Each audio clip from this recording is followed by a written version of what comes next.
আমাদের দেশমাতা বেগম খালেদা জিয়ার সুযোগ্য সন্তান জনাব তারেক রহমানের এই ৩১ দফা, এই ৩১ দফাই পারে আমাদের অধিকারকে ফিরিয়ে দিতে। এই ৩১ দফাই পারে আপনার ভোট, আমাদের গণতন্ত্র পুনঃপ্রতিষ্ঠা,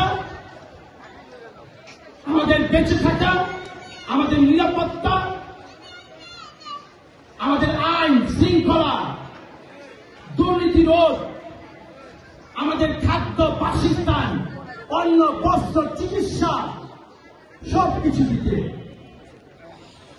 আজকে গত কিছুদিন যাবৎ পত্রিকার পাতা খুললেই দেখা যায় সংস্কারের কথা, রাষ্ট্র অবকাঠামো সংস্কারের কথা।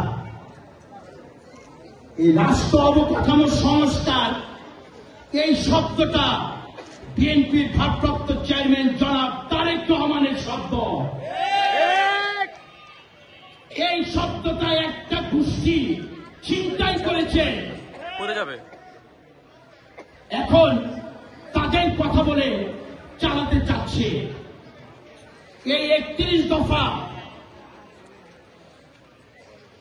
৩১ দফা আরো বহু আগেই ঘোষণা করা হয়েছে, যখন এনারা সেই কথা বলেনি।